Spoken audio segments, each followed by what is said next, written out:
Boa noite, pessoal, boa noite. Vamos aí dando início, né, à nossa aula, nosso aulão de hoje, né? Vamos esperar aí as pessoas entrarem. Bom, estou muito feliz em estar aqui hoje, essa noite, né, fazendo essa aula aqui para vocês, passando um pouquinho daquilo que eu amo fazer, né, que é falar sobre aba no contexto aplicado para o autismo, né? E hoje a gente vai falar pontos importantes, né? Importantes para que vocês possam ter mais propriedade em como aplicar, coisas que são fundamentais dentro da análise do comportamento, né? Então, assim, eu tenho certeza que vai ser muito rico, né? Vocês vão aí aprender bastante coisa, né? Claro que, assim, não é um curso, né, grande, com todos os detalhes, mas os pontos mais importantes e essenciais da aba a gente vai estar falando aqui hoje nessa noite, tá? Estou vendo aqui que algumas pessoas estão entrando. Diz para mim de onde vocês são, né? Do estado de vocês, da cidade de vocês. É legal a gente saber, né? Aonde está abrangendo aí, chegando, né? As pessoas que estão aqui interagindo com a gente.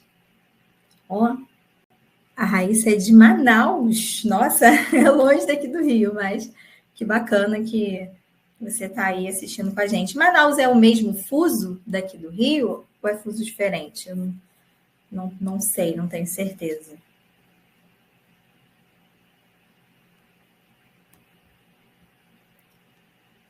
O pessoal está chegando aqui, tem gente de São Paulo.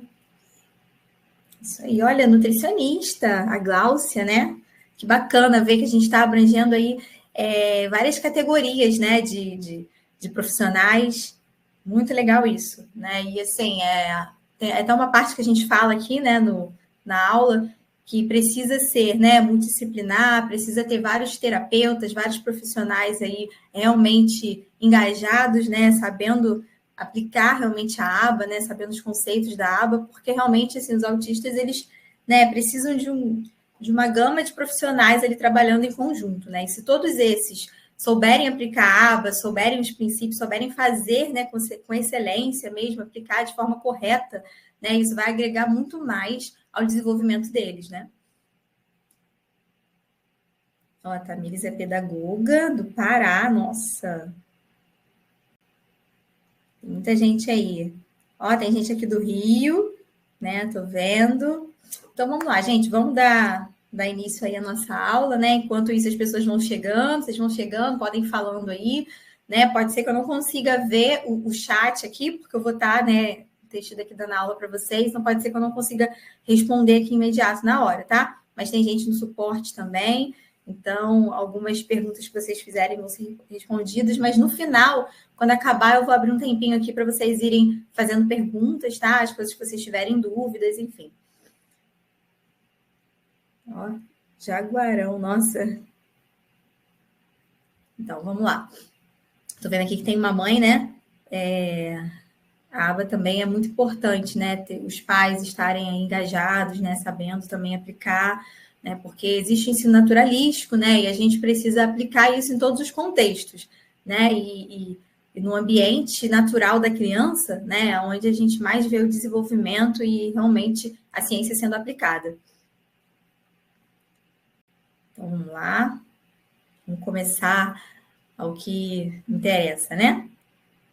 Oi, Daniele, tem certificado também. Foi até bom você perguntar. Tem um certificado, tá, gente? Só que o certificado, ele só vai ser liberado no final e para quem está aqui, tá? Assistindo a aula. Então, assim, se não ficou até o final ou não está aqui, depois devem pedir o certificado e tudo mais, realmente não vai ter como a gente liberar, tá? Então, o certificado vai ser para todo mundo que está aqui assistindo a aula. Então, a gente vai liberar no finalzinho, a gente vai liberar o link do certificado, tá? Acredito que seja aqui no chat, a gente vai estar liberando o link desse certificado. Então, fica até o final, né? Aprende aí tudo que a gente tem para passar para vocês, tá bom? Todo o conteúdo. E aí, no final, vocês vão ter o certificado de vocês garantido, tá? Então, vamos lá. Vamos começar aí a aula. Vou começar aqui os slides aqui para vocês, tá? Então, vamos lá, gente. Primeiro, eu vou me apresentar, né? Meu nome é Giliane Gomes. Já falei aqui um monte com vocês, mas não me apresentei, né? Meu nome é Giliane Gomes. Eu sou psicopedagoga, sou analista do comportamento, né? Sou analista do comportamento, eu tenho pós-graduação em análise do comportamento aplicada ao TEA, né? Ao autismo. Então, né, eu me titulo assim como analista do comportamento. Sou também especialista em TEA, né? Em transtorno do espectro do autista. E também, né, tenho especialização aí em TDAH e dislexia, enfim, né, algumas outras áreas. Atualmente, né, estou cursando pós-graduação em desenvolvimento infantil, né, porque eu acredito que é muito importante a gente sempre estar se aprofundando, estudando, né, e desenvolvimento infantil é importante porque a gente começa a entender todo o marco do desenvolvimento, né, para a gente poder equiparar aí as crianças típicas das neurotípicas, né. Então, enfim, já falei um pouquinho sobre mim para vocês, né, sou uma das fundadoras, né, do Aprenda Autismo, né, e sou a professora aqui que vou dar aula hoje para vocês, tá? Vamos lá. Antes da gente falar sobre aba, a gente precisa falar sobre TEA, né? Por quê? A aba, ela é um contexto muito amplo, né? Ela é uma ciência, análise do comportamento aplicada.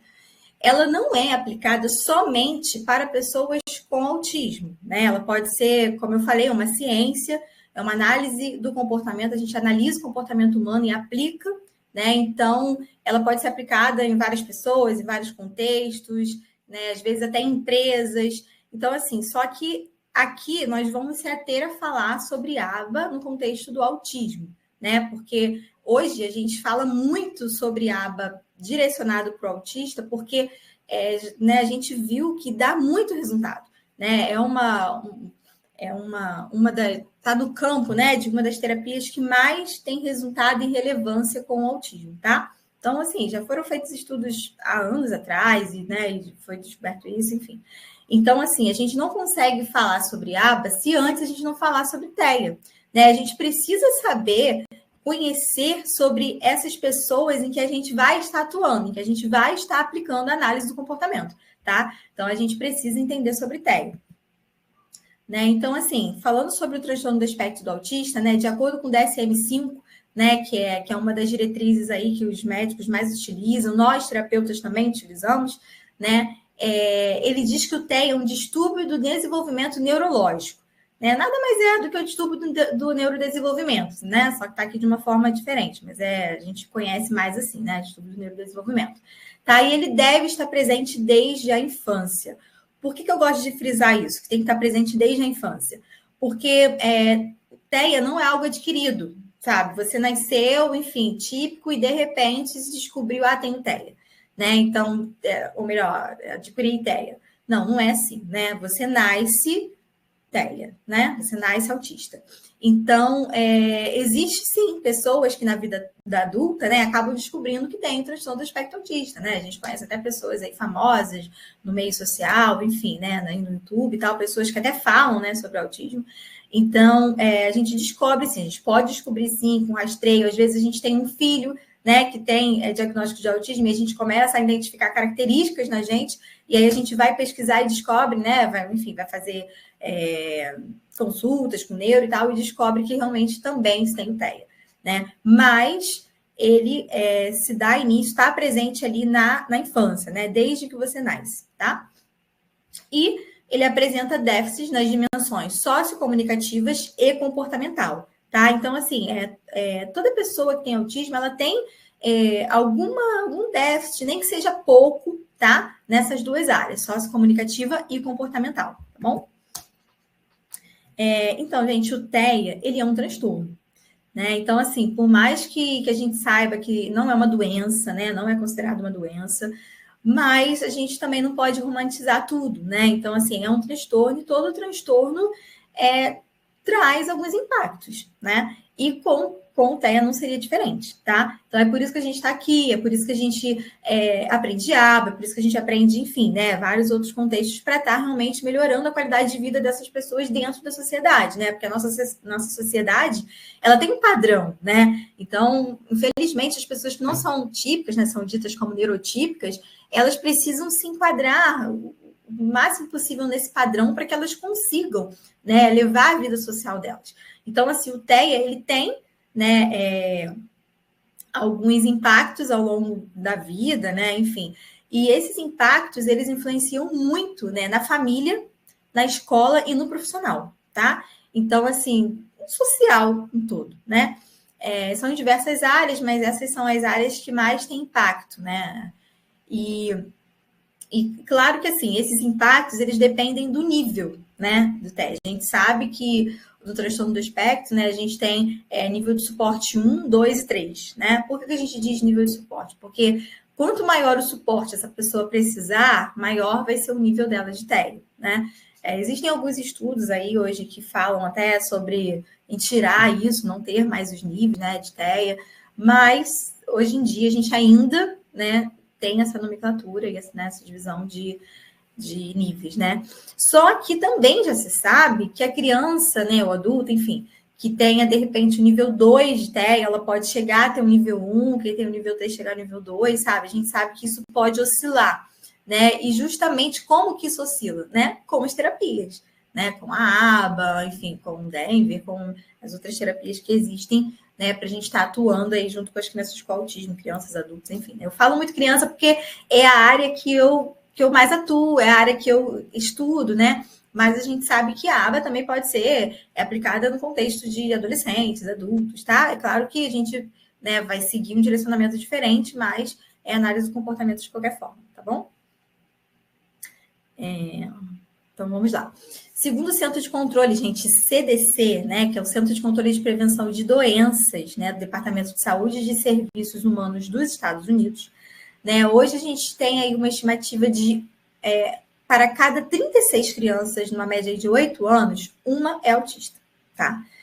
Por que que isso é um estudo americano? Né? Porque, assim, a gente, quando estuda a ABA, quando estuda até o TEA mesmo, a gente se baseia muito em estudos lá de fora, né? Porque lá nos Estados Unidos, eles têm, assim, algo muito forte nisso, sabe? Coisa que aqui no Brasil a gente ainda não tem, né? A gente é muito defasado nisso, principalmente quando se fala em ABA.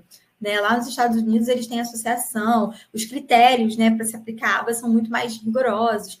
Aqui no Brasil, por exemplo, uma pessoa que sai formada, vamos dar um exemplo, psicologia, né? Um psicólogo, se tiver algum psicólogo aí, né, me corrija no chat se eu estiver errada, porque eu não sou psicóloga, né? Mas, enfim, o que a gente estuda, o que a gente escuta falar, a gente sabe que realmente é assim. A pessoa que sai da sua formação, ela não sai preparada para aplicar a aba, né? Ela não sai, enfim, até fala-se sobre análise do comportamento, né, na faculdade, fala sobre Skinner e tal, mas não de uma forma que seja realmente assim, para que você possa aplicar a aba autista, né?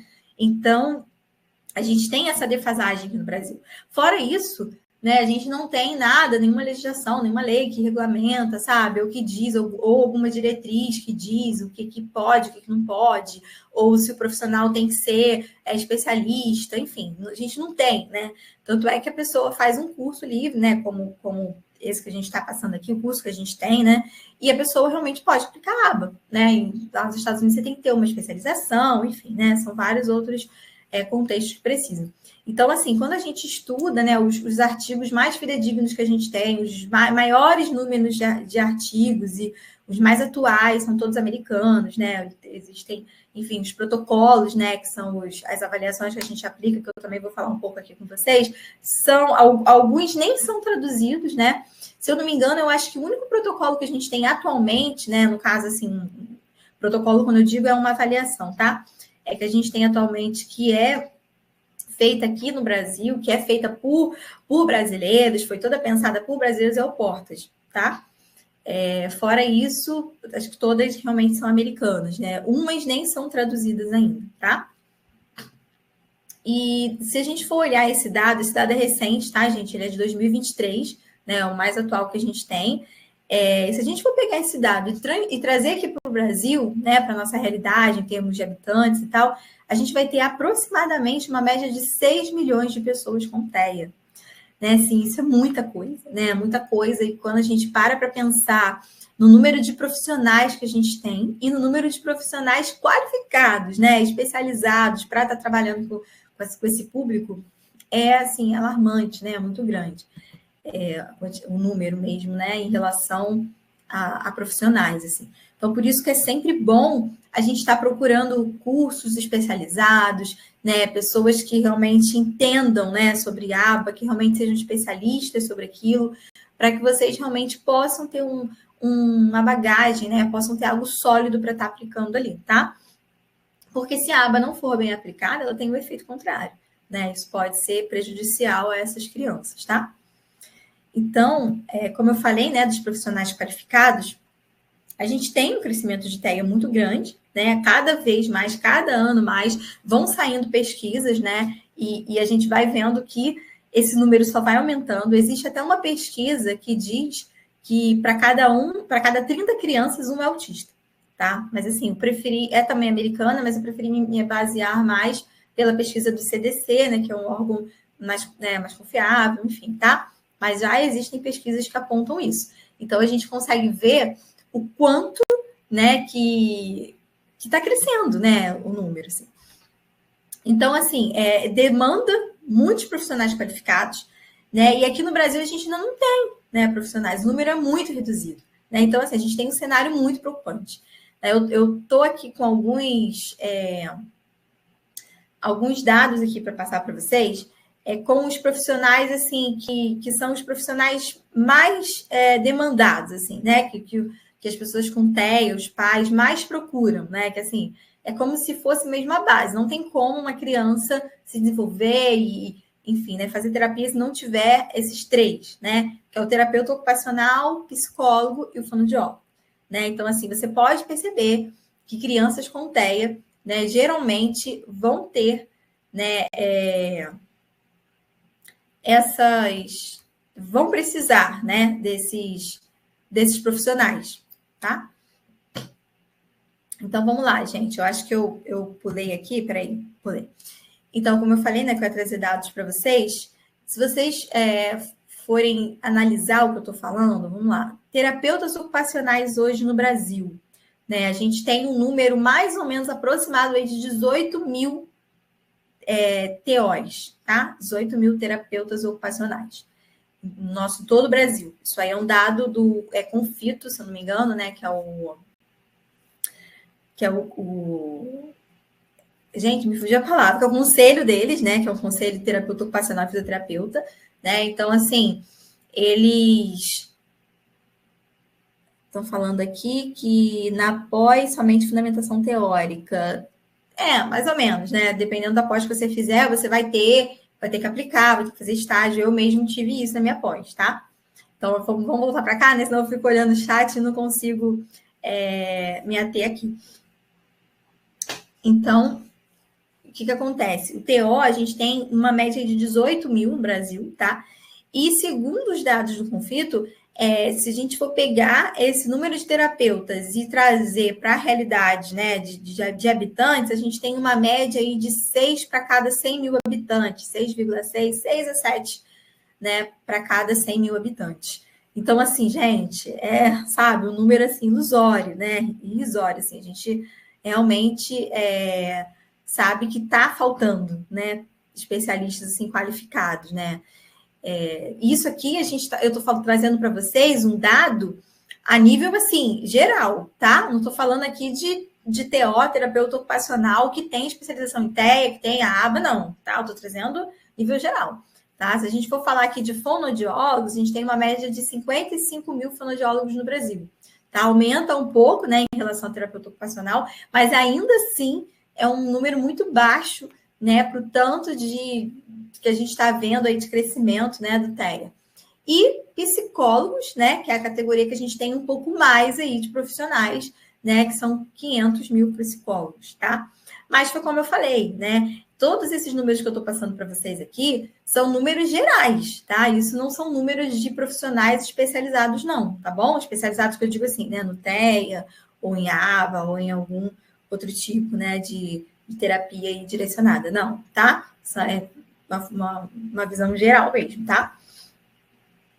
E uma coisa muito importante, né, para ser falada, é que hoje, gente, na Sociedade Brasileira de Neurologia Infantil, né, o que é essa Sociedade Brasileira de Neurologia Infantil, né?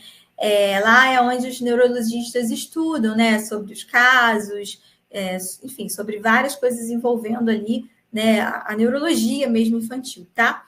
E dentro dessa sociedade brasileira, eles estão começando, né, a indicar, a orientar a aba, né, para os neuropediatras, né? Então, assim, eles estão começando a indicar a aba, né? Os neuropediatras estão começando a indicar a aba como terapia para o autista, tá? Então, assim, essa sociedade brasileira já está reconhecendo a aba, né? A Sociedade Brasileira de Neurologia já está reconhecendo a aba como uma terapia fundamental para os autistas, né? Como uma terapia que realmente tem resultado, tá? Então, assim, isso já está começando a ser indicado pelos neuropediatras, a aba, né, para os autistas, para os pais. Tem alguns pais que já estão conseguindo aí, né, dos planos de saúde, a liberação para fazer terapia.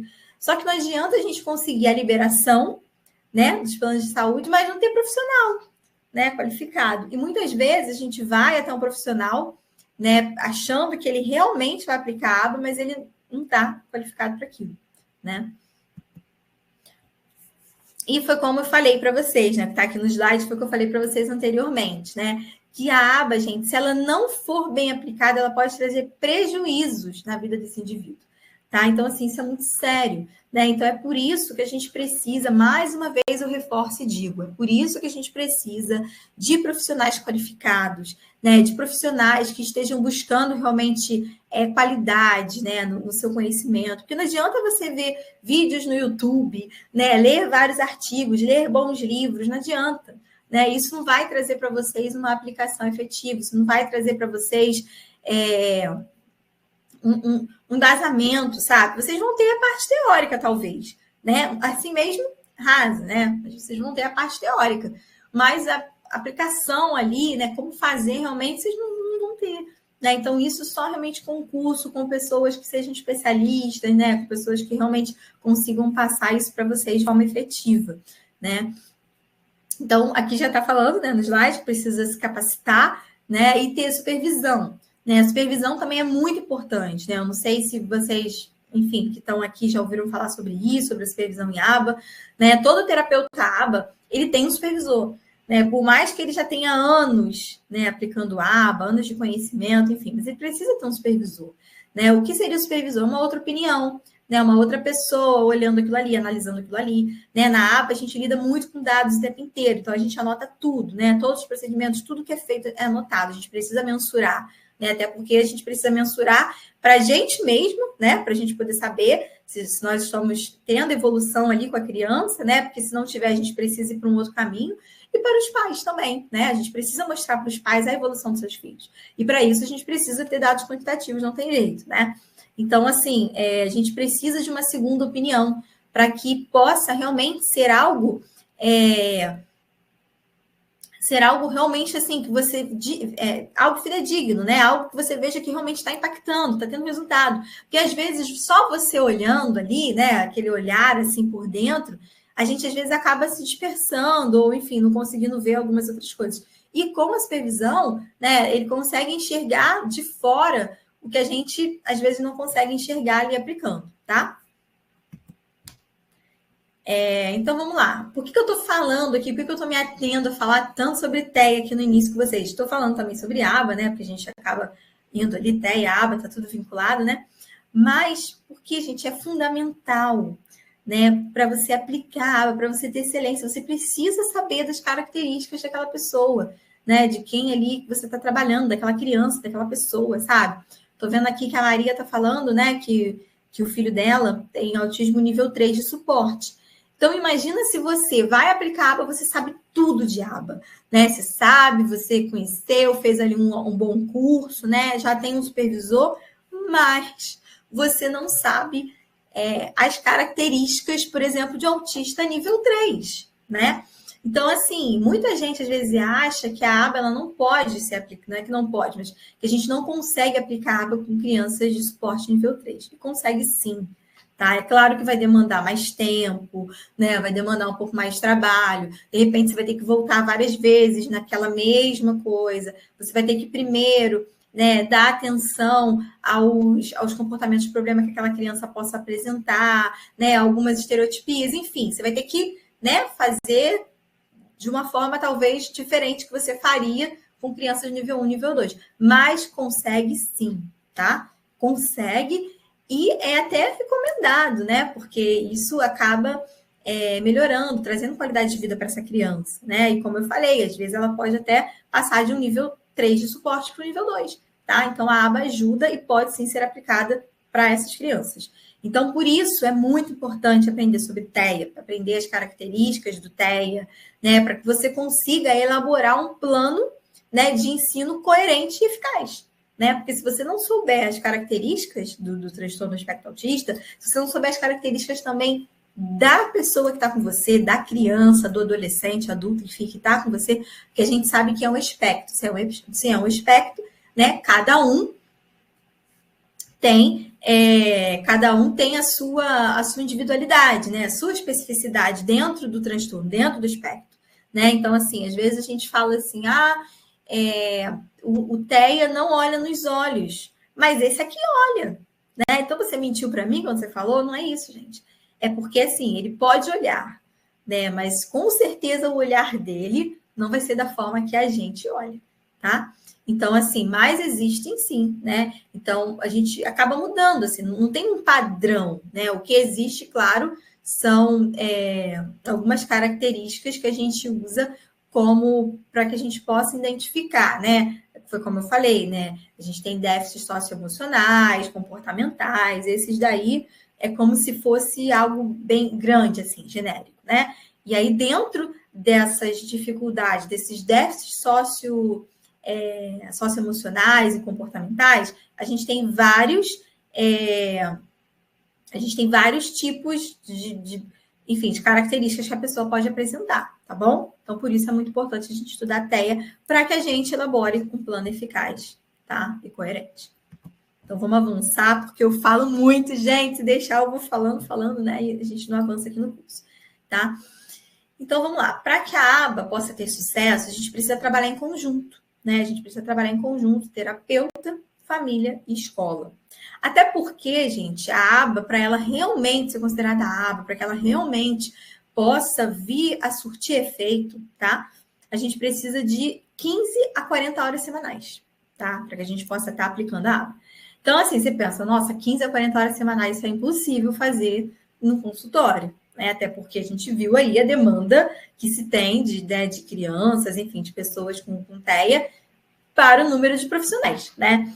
Então, assim, a gente não consegue atender essa demanda de carga horária, né, que a aba exige dentro do consultório. E como isso é feito? Aba naturalístico, né? A aba na escola, a aba em casa. Então, por isso que é muito importante os pais se apropriarem, saberem, né? Às vezes os pais pensam assim, mas para que eu vou fazer o curso? Né? Para que eu vou pagar um curso se eu não quero aplicar, assim, eu quero só para o meu filho, né?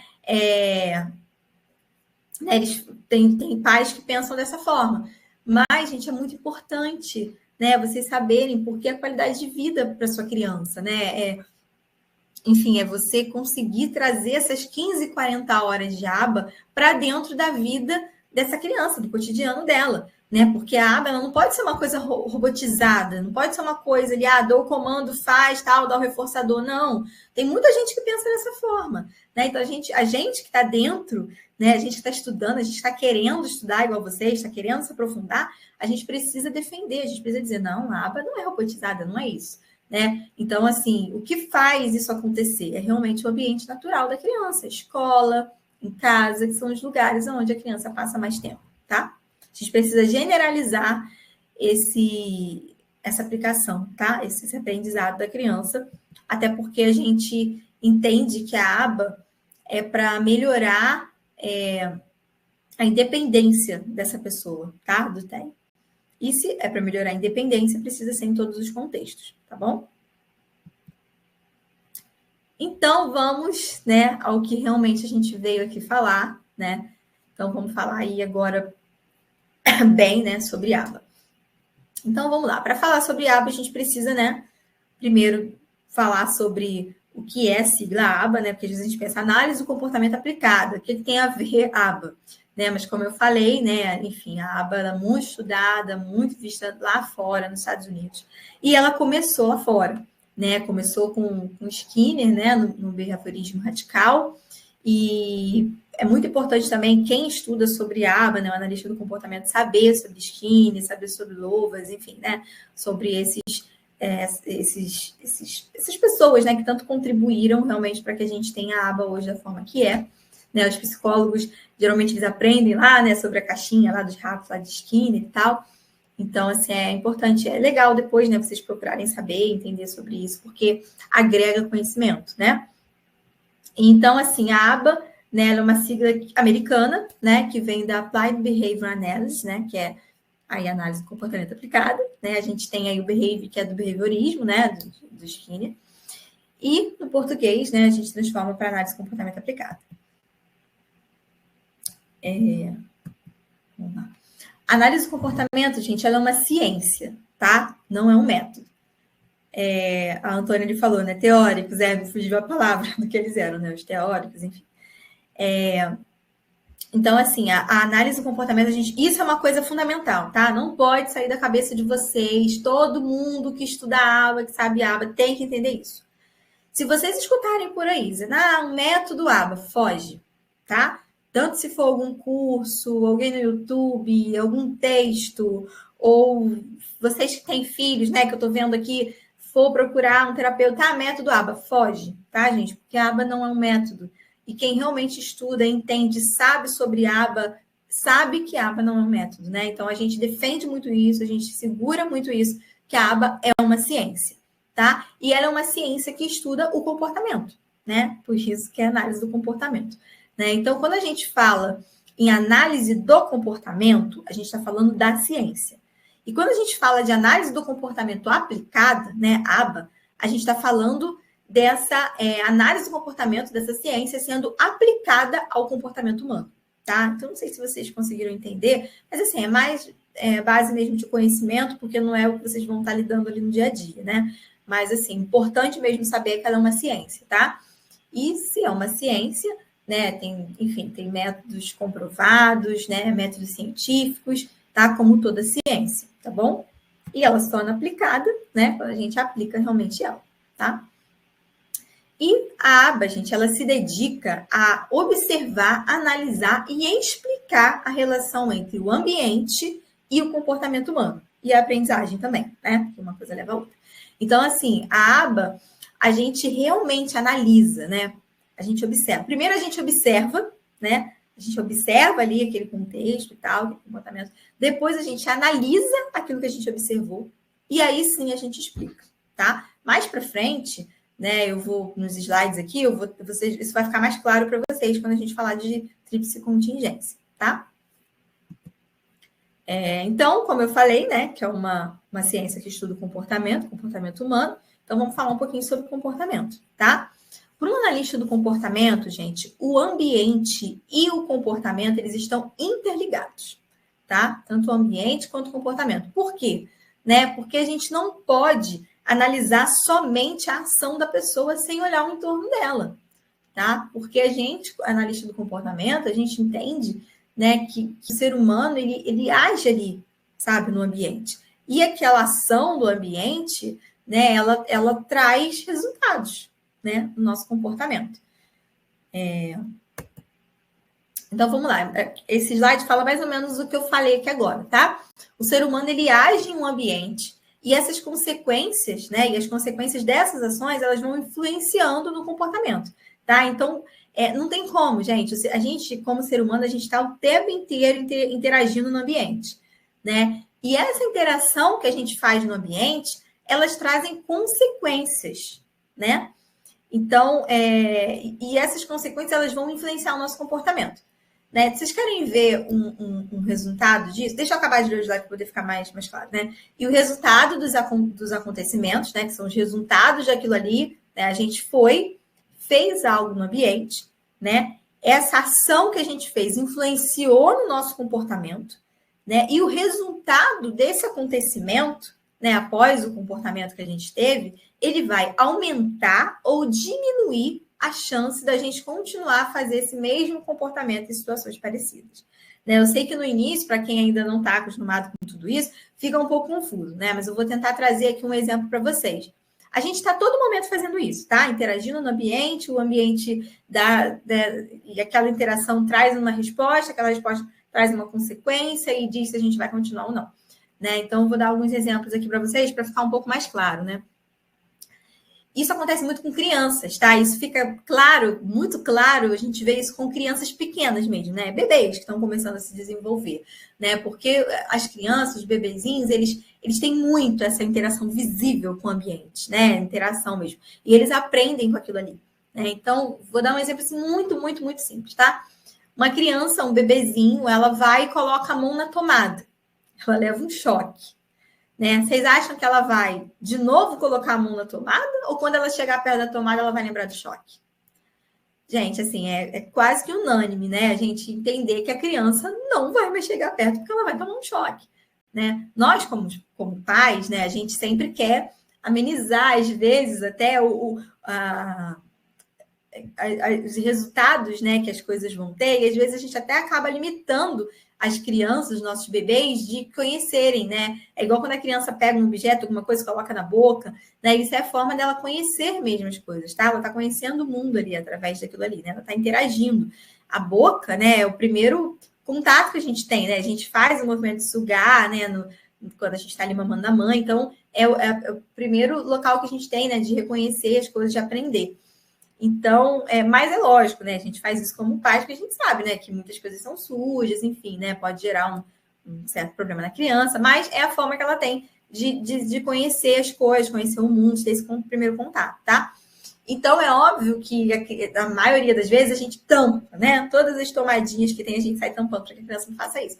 Mas se isso acontecer, provavelmente a criança não vai fazer mais, porque ela vai lembrar do choque que ela tomou, tá? Então, é bem isso que está falando aqui, né? Primeiro, a criança ela está interagindo ali com o ambiente, né? Ela observa a tomada, ela põe a mão, né? Qual é a consequência que ela teve, né? Naquele comportamento, né?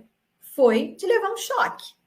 E aquele comportamento de levar um choque fez o quê, né? Ele fez aumentar ou diminuir, né, essa chance dela continuar fazendo isso? Diminuir, né? Só que assim, na aba a gente trabalha tanto aumentando, né, trazendo conceito, trazendo coisas que as crianças não sabem, aumentando o repertório delas, quanto também a gente diminui, né, como o comportamento problema, por exemplo, tá? Outro exemplo também, gente, muito, que agora trazendo, né, para o nosso contexto, sendo a gente maior e tal, mais velho, se você vai, sei lá, apresentar algo, um trabalho, uma palestra, enfim, e você vê que as pessoas estão aplaudindo, estão falando bem do seu conteúdo, falando bem da sua forma de explicar, enfim, se você for chamada de novo para fazer isso, você vai se motivar e você vai fazer da mesma forma que você fez antes, porque você viu que deu certo, né? Então, é você agindo no ambiente, tendo um comportamento e esse comportamento te dando uma resposta ali, tá? Agora, se você faz e as pessoas te vaiam, ou então não ficam interessadas no seu conteúdo, ou te dão alguma crítica, você vai continuar fazendo? Muito provável que não. Ou você não vai fazer mais, ou você vai fazer de uma outra forma, tá? Isso foi só para vocês poderem entender que a gente, o tempo inteiro a gente está fazendo isso, tá? Não é só, porque é a aba, não. O tempo inteiro a gente está fazendo isso, tá? Lidando com o ambiente, enfim, né? Esses comportamentos.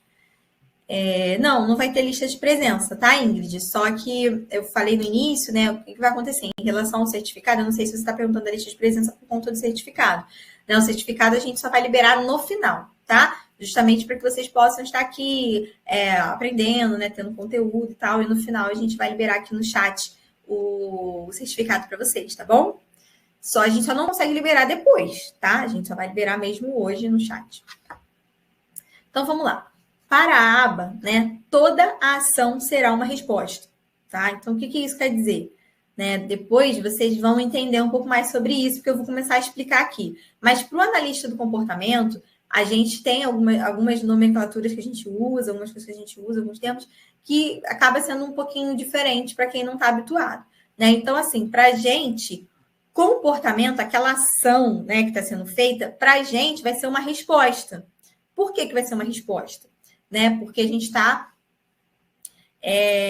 fazendo ali, a gente está tendo aquela ação naquele momento, e a resposta, por exemplo, o bebê que foi lá e botou a mão na tomada. né? É um comportamento que ele fez. Ah, mas qual é a resposta que ele teve com aquela ação? Levou um choque, né? Então, vamos lá. Para analisar um comportamento, né, seja para ensinar ou para reduzir, né, foi o que eu falei, a aba ela ensina, né, quanto reduz, aumenta o repertório, quanto reduz. É preciso observar o entorno, tá, gente? Tentar entender o que aconteceu antes, o que aconteceu depois, quem estava, quem não estava no local, o horário que foi, o local que aconteceu, tá? Então, a gente precisa contar com tudo isso, tá? Para analisar o comportamento. Então, assim, é analista mesmo. Quando a gente fala analista do comportamento, a gente está analisando mesmo o comportamento. Tá? Então não pode ser raso, tem que ser profundo. Tá? A gente precisa analisar o entorno, o que aconteceu ali, quem estava ali, enfim, tudo para que a gente possa ter depois né, chegar a um denominador comum, né? Por que aquele comportamento está acontecendo, tá?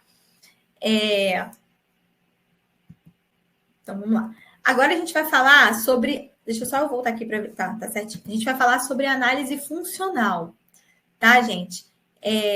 O que seria análise funcional? Análise funcional nada mais é do que uma avaliação do comportamento do problema, tá? A gente vai estar avaliando ali aquele comportamento que a criança teve, ou a adolescente, enfim, né? E vai estar se chegando, né, a um porquê daquele comportamento para poder intervir naquele comportamento, tá? Muitas vezes, quando a criança, enfim, né, chega para a gente na terapia, ela tem alguns comportamentos problemas, comportamentos disruptivos, enfim. E isso acaba dificultando, né, a gente a atuar, né, enfim, a entrar mesmo, né, com a aba e tal. Então, a gente precisa eliminar esses comportamentos, né, para que a gente possa conseguir fazer uma atuação efetiva, tá? Atuação eficaz, enfim. Então, a gente precisa, né, fazer esse planejamento, fazer esse estudo, fazer essa análise mesmo, tá? Então, a gente chama isso de análise funcional. Vocês vão entender por que é análise funcional, tá? Então, dentro da análise funcional, a gente tem algo que se chama tríplice contingência.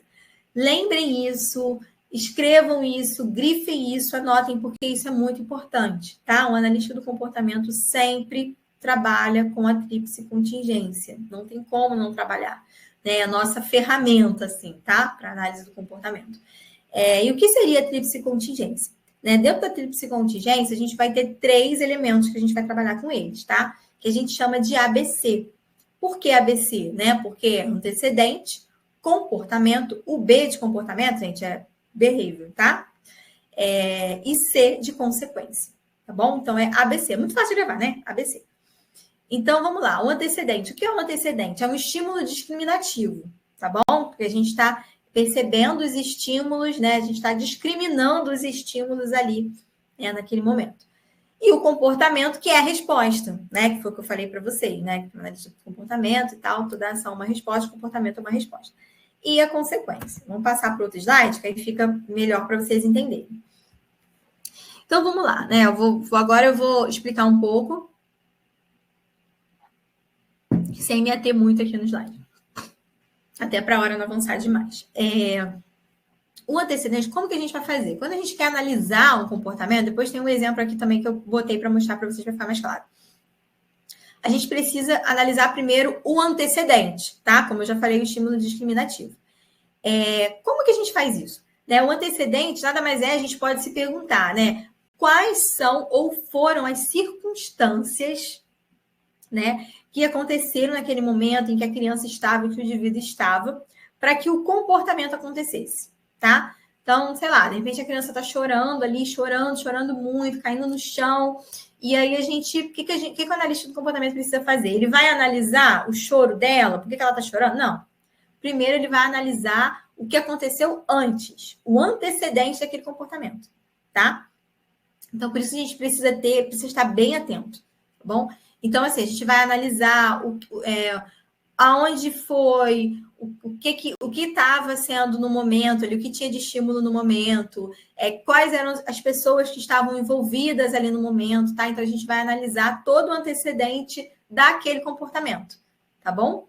E depois, né, que a gente analisar o antecedente, aí a gente vai entender essa resposta, né? Porque, por exemplo, se a criança ela tá, sei lá, num ambiente que tenha muitos estímulos e de repente ela tá chorando, enfim, a gente analisa aquilo ali, a gente pode chegar a uma conclusão que, de repente, né, ela não está gostando daqueles estímulos e tal. Então, foi uma resposta daquilo que aconteceu, tá? Por isso que a gente chama comportamento de resposta.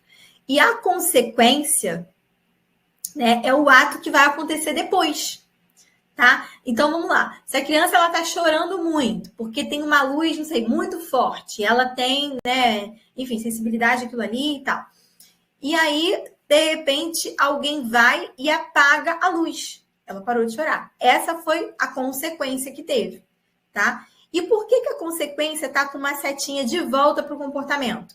Porque essa consequência, gente, ela retroage nessa resposta, nesse comportamento, tá? Então, como que isso vai acontecer? Né? Você tem... enfim, eu vou passar para o exemplo, que eu acho que vai ficar mais fácil. Só que aqui embaixo, né, tem uma observaçãozinha azul, que é exatamente isso que eu falei, né? Que a gente... a consequência, ela retroage nas ações, tá? Então, assim, a tríplice contingência, ela é muito importante, como eu já falei para o ABA, né? Porque, assim, a gente precisa, tá? Quando a gente vai ensinar algo para a criança, a gente precisa saber em quais situações a gente aumenta a chance dela fazer, né? Ou acertar, tá bom? E isso, né, que é o estímulo discriminativo, tá? Que tá ali antes, né? Aquela situação que vai fazer aumentar, né? Ou que vai fazer ela aumentar aquilo ali, aquela demanda que ela está fazendo, ou vai fazer ela acertar, ou vai fazer ela diminuir, tá? Então, assim, a gente tá manejando ali, né? Vamos lá. Aqui a gente tem um exemplo, tá? Que eu coloquei bem explicadinho para vocês, né? Antecedente, resposta e consequência. Dentro de cada um, eu estou fazendo um pouco de explicação ali, né? Do que é. O antecedente, né? O que acontece imediatamente antes do comportamento. Né? Então, ali, vocês precisam sempre fazer essa pergunta para vocês, tá?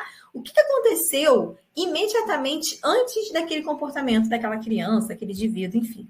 Só que por que a gente bota imediatamente? Porque não adianta vocês quererem analisar algo que aconteceu, sei lá, tempos antes, né? Não, vocês têm que analisar aquilo que aconteceu ali imediatamente, tá? Naquele momento ali, aconteceu e gerou a resposta, gerou o comportamento, tá?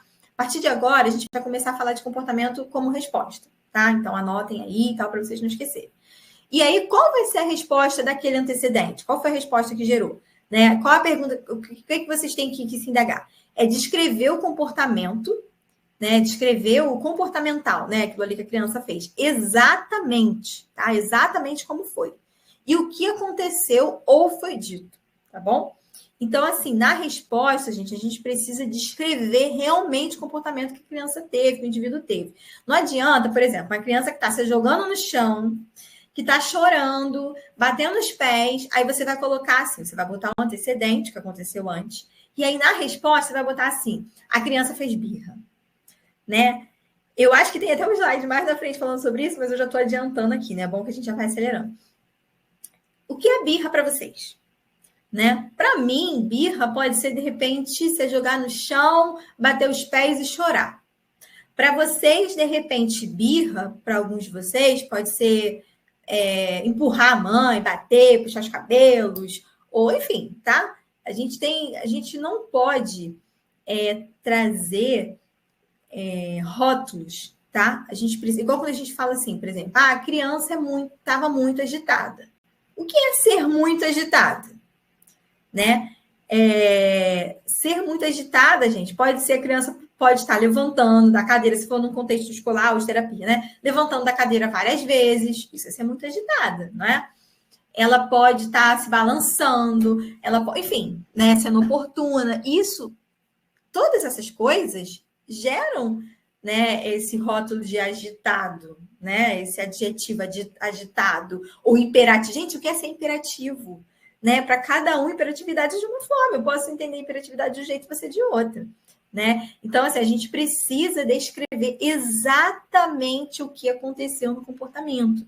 Tá? A criança levantou da cadeira 3 vezes no intervalo de 2 minutos, 1 minuto, 3 minutos, sabe? Então, vocês precisam realmente descrever, tá bom? Se a criança só chorou, você vai escrever. A criança chorou. Por que eu estou falando de escrever? Porque na análise do comportamento, tudo tem que ser escrito, tudo tem que ser registrado, tá? Então, assim, vocês precisam registrar o tempo inteiro. Seja lá se for gravando, se for anotando, tá bom? Então, vamos lá. E aí, a consequência, né? O que aconteceu imediatamente após esse comportamento? Então, tem que ser realmente imediatamente, tá, gente? Então, vamos lá, que eu vou trazer para vocês o exemplo, tá bom? Ó, primeiro eu vou falar a resposta, que é, né? Vocês já sabem agora, a resposta é um comportamento, tá? E aí depois a gente vai falar do antecedente e da consequência, para ficar mais claro. A menina chorou no primeiro, né? No primeiro exemplo que a gente tem. Então, a gente sabe que a menina tá chorando. O que aconteceu antes dela chorar? Qual foi o antecedente? O pai estava com o celular na mão. E a menina chorou. E aí, o que aconteceu depois que ela chorou? O pai entregou o celular para a menina. Né? Agora, vamos lá. No segundo caso aqui, o que a menina fez? Qual foi a resposta? Ela chorou de novo, né? Tá chorando. O que aconteceu antes? O que foi o antecedente? A mãe estava conversando com uma pessoa. A consequência, a mãe olhou para a menina. Ou seja, a gente já entende que nesse aqui ela queria a atenção da mãe. No primeiro, ela queria que o pai entregasse o celular para ela, tá? E agora no terceiro, a menina chorou. Qual foi o antecedente? A mãe pediu para guardar os brinquedos. A consequência, a mãe que guardou os brinquedos. Né? Então, assim, vocês podem perceber que aqui a menina, ela teve a mesma resposta nos 3 exemplos, né? Ela chorou as 3 vezes, né? Então, assim, a gente chama essa resposta de função, tá? No caso, qual foi a função? A gente está tentando entender qual a função desse comportamento dessa menina, né? Dessa topografia, né? Qual é a topografia daquilo que a criança fez? Eu chorou. Mas qual é a resposta daquilo dali, né? Qual é a função daquela resposta? Então, assim, a função do choro no primeiro exemplo foi querer o celular, tá? Foi a função de querer algo tangível, né? Alguma coisa tangível para ela. Qual foi a função desse comportamento de chorar no segundo exemplo? Foi querer atenção. Foi a função de atenção. E qual foi a função do comportamento no terceiro exemplo? Foi esquiva, né? Fuga, enfim. Né? Ela estava, melhor, fuga, né? Ela estava fugindo de não guardar os brinquedos, tá? Então, a gente precisa entender que existem funções do comportamento. E o analista do comportamento, ele vai trabalhar não no comportamento, ele vai atuar não no comportamento em si, não na topografia daquela resposta, mas na função daquela resposta. Se você perguntar assim para mim, existe algum estudo, não, alguma aplicação ali, algo e tal, para a gente trabalhar o choro da criança? Eu vou dizer para você que não, porque o choro da criança é uma topografia, tá? Então, assim, ela pode estar chorando por vários motivos, mas a gente vai ter, sim, ferramentas, né, e tal, objetivos para trabalhar a função sensorial do comportamento, a função tangível, a função de fuga e a função de atenção. Isso a gente tem, tá? A gente pode trabalhar em cima né, da fuga dessa criança, dessa demanda de fuga, a gente pode trabalhar em cima dessa demanda de atenção da criança, tá bom? Então, assim, a gente, analista do comportamento, sempre vai trabalhar na função e não na topografia do comportamento, tá? Porque uma função pode ter vários... Ou melhor, uma função não, tá, gente? Uma topografia, um comportamento, uma resposta, pode ter várias funções. Vocês entenderam agora? Então, por exemplo, assim, a topografia, o comportamento de chorar, ele pode ter várias funções. Você pode chorar, por exemplo, assim, né? Trazendo para a nossa realidade aqui. Você pode chorar porque você está triste, você pode chorar porque você está alegre, você pode chorar porque você está emocionado. Então, assim, chorar é uma topografia, mas qual é a função desse chorar? Né? Você está chorando por quê? Então, assim, tá conseguindo ficar claro? Eu acho que quando a gente para pensar nisso, topografia e função, a gente começa a abrir nossa mente. Nossa, né? Realmente é isso. Porque senão a gente aí fala assim, analisar o comportamento. Aí você pensa que é só ficar ali analisando. Não. Tem todo, né, um contexto. Você vai analisar o antecedente, você vai analisar a função daquele comportamento, tá? Então, aqui em azulzinho, né, eu coloquei essa explicação para vocês, né, que a cada função vai existir uma estratégia de intervenção diferente, né? Então, assim, se a gente tem a função de tangível, é uma estratégia, se a gente tem fuga, é outra, né? E a gente precisa saber, né, qual é essa função para intervir nessa função da resposta, tá? Que é lá que a gente intervém. Então, por isso, sim, o choro pode representar uma ação positiva ou negativa, tá? Aqui eu botei, na verdade, mais negativas, né? Mas pode ser positiva também, tá bom? Geralmente, a gente usa muito a tríplice contingência nos comportamentos de problemas, porque a gente consegue identificar aquele comportamento, né? Porque, por exemplo, a criança tá ali, tá, enfim, não quer ficar ali, não quer, tá gerando algum tipo de comportamento, de repente ela se bate com a cabeça na parede, que isso acontece, tá, gente? Ou, enfim, né, faz necessidades ali e tal, e aí a gente consegue entender se é uma demanda de fuga, se é uma demanda de atenção, né? A gente consegue entender o que a criança está querendo ali, tá? Porque muitas das vezes ela nem sabe, gente, se expressar, né? E aí acaba gerando esse comportamento problema e é ali que a gente vai intervir, tá bom? Então vamos lá, manejo do comportamento problema. Eu estou falando, antecipando o que está aqui no slide, né? Então, assim, para reduzir, né, o comportamento inapropriado, que foi o que eu falei, é necessário identificar a função desse comportamento, né? Porque a intervenção será na função do comportamento, não na sua topografia, foi o que eu já falei, tá? E agora vamos lá. Agora a gente estava falando da análise, né, funcional. Então vocês entenderam agora por que a análise funcional? Porque a gente está analisando a função desse comportamento, tá? A gente não vai analisar o comportamento em si, a topografia do comportamento, a gente vai analisar a função do comportamento, tá bom? O que ele gerou, né? E assim, gente, agora voltando um pouquinho lá na tríplice contingência, lembra que a gente falou que tem aquela questão do, né, você tem ali o comportamento, que é a resposta, que gera uma consequência. E essa consequência vai retroagir para a resposta, ou seja, essa consequência vai fazer com que você continue fazendo, né, essa resposta ou não, tá? Então, nesses casos aí, desses exemplos, né, que eu passei para vocês, a menina vai continuar chorando toda vez que ela quiser o celular? Vai, né? Porque ela chorou, ela teve o celular, então automaticamente, né, a gente subentende o que? Ah, se eu chorar, eu vou conseguir. Né? Toda vez que eu chorar, eu vou conseguir. E, gente, isso é muito real. Os nossos filhos acabam fazendo isso com a gente o tempo inteiro. Né? Se a gente realmente não souber ali manejar, não souber intervir, eles fazem isso o tempo inteiro. Né? Então, não precisa nem ser criança atípica, não, tá? Criança neurotípica também faz. Agora, no segundo caso, né? Que ela queria a atenção da mãe.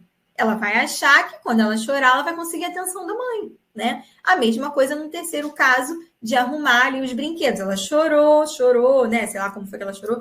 E aí a mãe foi lá e guardou os brinquedos dela, né? Isso vai se voltar a acontecer, se repetir, tá? Então, vamos lá. Na avaliação funcional, né? Avaliação funcional direta, tá? A gente vai falar aqui sobre a avaliação funcional direta. A gente tem análise funcional, né, que a gente já viu, que a gente está analisando aquele comportamento. E depois que a gente analisou, fez a tríplice contingência direitinho, a gente vai para a avaliação funcional direta, tá? Essa avaliação, gente, ela pode ser feita de 3 formas: por testes, observação direta em folha de dados e análise funcional experimental, tá? Então, assim, a gente vai trabalhar mais, né? A gente analista do comportamento, enfim, a gente trabalha muito mais o tempo inteiro com a observação direta em folha de dados. Tá?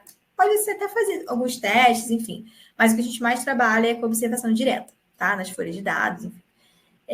Que são as avaliações, né, que a gente aplica, enfim, os protocolos que depois eu vou mostrar para vocês.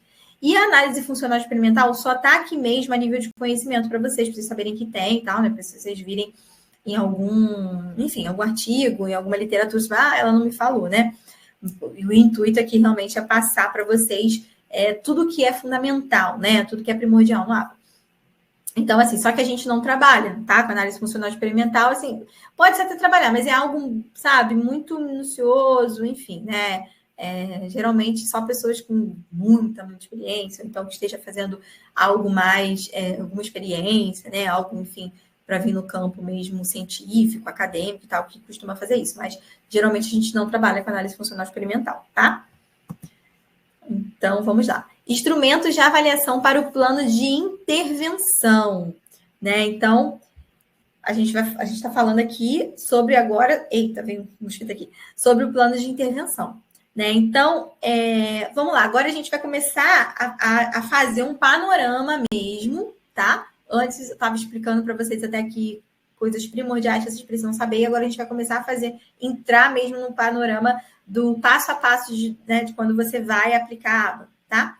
Então, primeiro, o que acontece, né? Enfim, os pais chegam, né? Vêm até a gente e tal, tem a demanda, e aí a gente, lógico, né? Vai conversar com os pais, vai tentar entender, de repente fazer uma anamnese, enfim, né? Aí vai depender do profissional, mas o ideal é que você entenda sobre o caso dessa criança, entenda tudo, entenda a demanda que esse pai tem, né? E tal. Porque os pais também vão com muitas expectativas, né?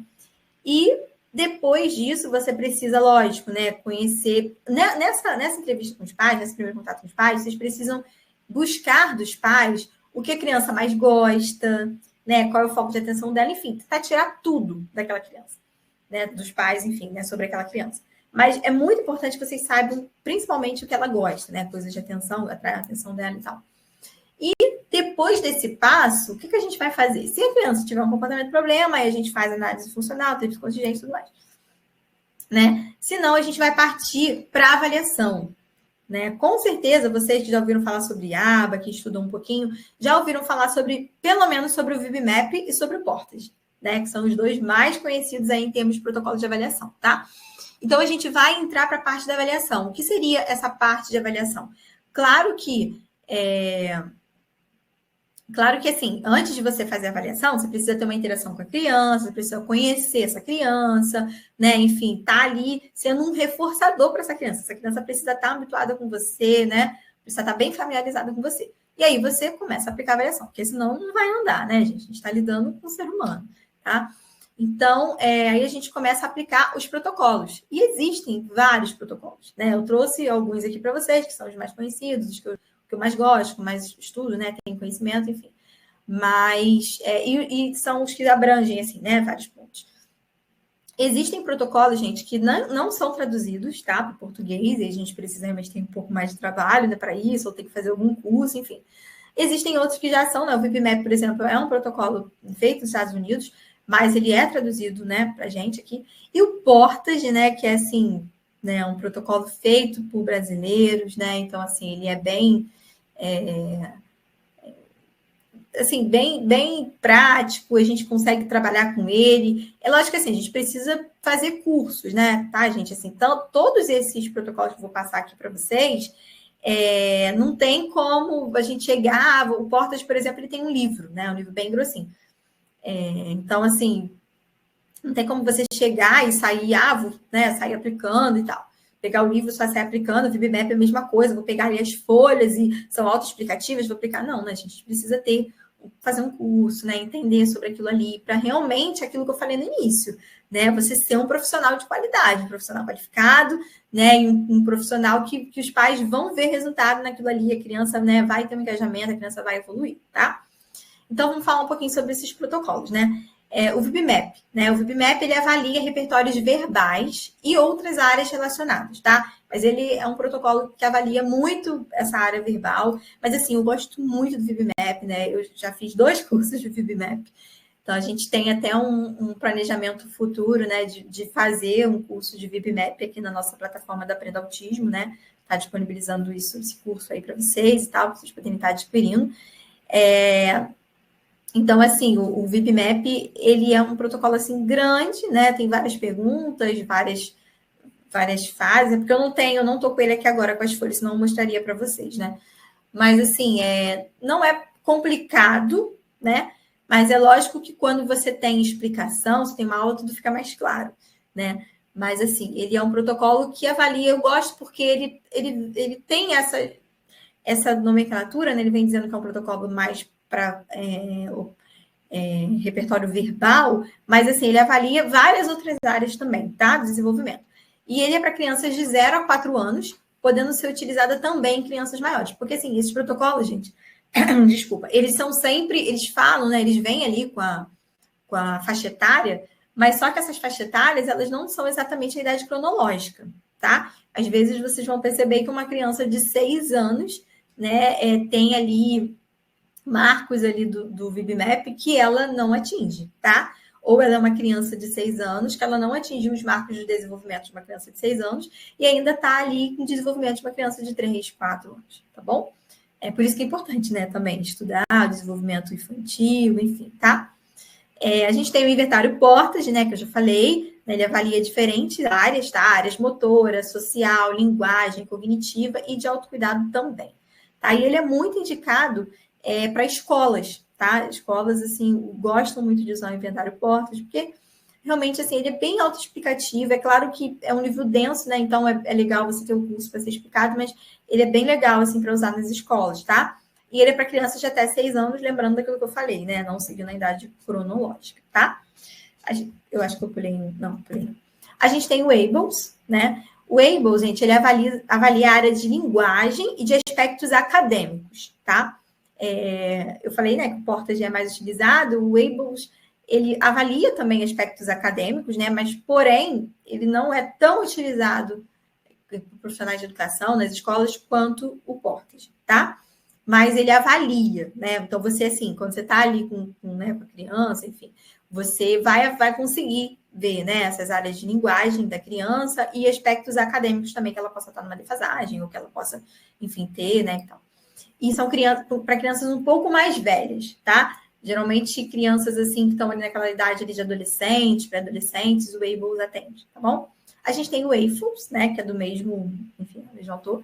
Ele avalia habilidades funcionais, tá? Para uma vida em sociedade. Então, assim, autocuidado, lidar com perigo, tá? Então, assim, como o AFLS, ele avalia muito essas habilidades, né, funcionais para a vida social, então a gente acaba utilizando ele mais voltado, né, para adolescentes e para pessoas adultas, tá? No contexto da vida adulta. A gente tem o Essential for Life, Essential for Life, enfim, né? Que são habilidades essenciais para a vida, né? Então, assim, a gente tem esse protocolo para habilidades mesmo fundamentais, né? Essenciais. Então, por isso que ele acaba sendo mais voltado, sendo mais utilizado para TEAs nível 3 de suporte, tá? E para adultos também, né? Porque essas pessoas, né, que têm TEA nível 3 acabam tendo um comprometimento maior, né, nas habilidades essenciais mesmo, né? Que se tem, de repente, até mesmo ir ao banheiro sozinho, né? Fazer, enfim. Então, são habilidades mesmo, né, que precisam estar ali, né, nessas pessoas, e eles acabam tendo um pouco mais de dificuldade, tá? Lembrando que não é generalizado, né? Mas, assim, na maioria das vezes, sim, tá? E os adultos. Temos o PIC, né? Que é a avaliação também de linguagem, né? E voltada para o nível 1 de TEA, tá? Então, o PIC, assim, ele é voltado, as características dele é para o nível 1 de suporte. Tá? Então, geralmente, o nível de suporte ele não tem muito comprometimento cognitivo, né? Enfim, ele se desenvolve bem, né? São aquelas pessoas que a gente costuma falar erroneamente que não parece TEA, né? Mas, assim, é muito erroneamente isso, porque TEA não tem cara, né, gente? Então, assim, enfim. E o Socialisave, né? Que ele avalia habilidades socioemocionais e sociais de crianças com TEA, tá? Então, são habilidades socioemocionais e sociais, né? Mais voltado para essa área aí, tá? Não tem lista, não, tá, Paulino? É Paulino, né? Não tem lista. Na verdade, como eu falei no início, né? A gente vai liberar o certificado, né? Que eu acredito que vocês estejam perguntando da lista, justamente por conta do certificado. A gente vai liberar o certificado no final da aula, tá? Então, assim, quem tiver aqui no final da aula vai receber o certificado e a gente vai liberar ali o linkzinho de acesso para vocês receberem o certificado, tá bom? Lembrando que, assim, acabou a aula e tal, vocês não conseguem mais pegar o certificado, somente aqui no final da aula, tá bom? Mas daqui a pouquinho a gente já está já se encaminhando para o final. Então, vamos falar um pouquinho agora sobre plano de intervenção, né? Então, vocês entenderam aí a lógica, né? Primeiro, os pais chegam, vocês vão ter aquele contato com os pais e tal, pegar tudo que vocês possam pegar de importante ali da criança. Depois, vocês vão fazer aquele primeiro contato. Gente, não sai fazendo logo a avaliação do primeiro contato, não, tá? Primeiro, vocês precisam ter o primeiro contato mesmo com a criança, entender como é que ela é, né? Ter aquele momento ali da criança, terapeuta e criança, enfim, tá? E aí, depois, vocês vão partir para a parte da avaliação. Lembrando que, se a criança tiver um comportamento problema, um comportamento disruptivo, vai ser muito difícil, né? Vocês conseguirem partir logo aí para a avaliação. Então, é importante fazer a tríplice contingência, analisar tudo, né? Enfim, e intervir naquelas funções ali daqueles comportamentos, tá? Vamos lá, plano de intervenção. Aí fez a avaliação, na avaliação você vai identificar ali os pontos. Porque assim, gente, vocês vão ver que as avaliações, vocês precisam fazer gráficos, né? O VibMap mesmo, ele tem uma parte que tem os gráficos que você vai marcar ali, né? Tem até umas corzinhas, se eu não me engano, amarelo é para essa criança fez até tal coisa, vermelho, entendeu? E aí vocês conseguem montar um gráficozinho, né, sobre para vocês verem ali o desenvolvimento da criança, e ali vocês vão ver quais as áreas precisa ser desenvolvida, precisa ser trabalhada, né? Ou precisa ser reforçada, né? Precisa ser mais assim, como é que eu vou dizer? A criança já tem aquela habilidade onde você precisa trabalhar mais, né? Levar mais aquela habilidade da criança, enfim, você vai identificar ali na avaliação.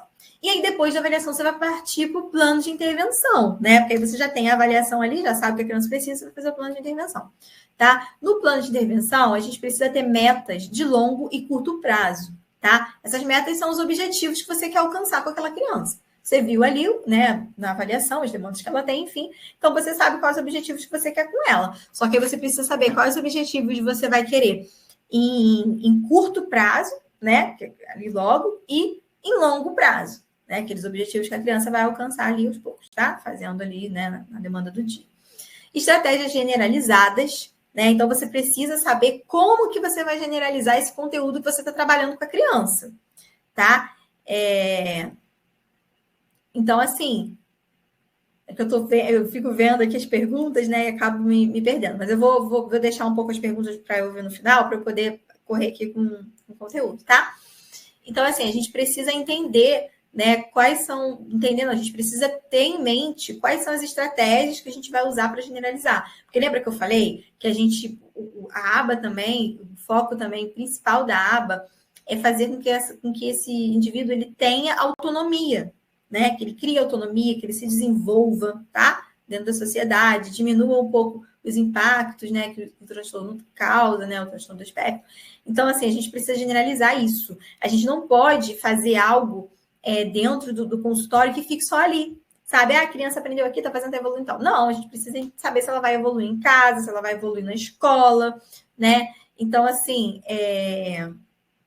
Então, Bianca, a gente vai saber como que a criança está evoluindo bem, se ela está mantendo, né, o seu aprendizado, justamente por isso, porque a gente vai ter o feedback, a gente vai saber se ela está evoluindo nos outros ambientes também. E foi como eu falei no início, não sei se você estava aqui, tudo é anotado, tudo é mensurado, tá? A gente precisa anotar, e aí a gente precisa, lógico, né, fazer planilhas, fazer dados, a gente precisa colocar assim, a criança começou desse jeito, agora, depois de, sei lá, 3 meses, a criança está de tal jeito, depois de 6 meses, ela está, entendeu? Então, assim, você vai fazendo mais assim. Os critérios, você que vai saber como você vai fazer, né? Como é que vai ficar melhor.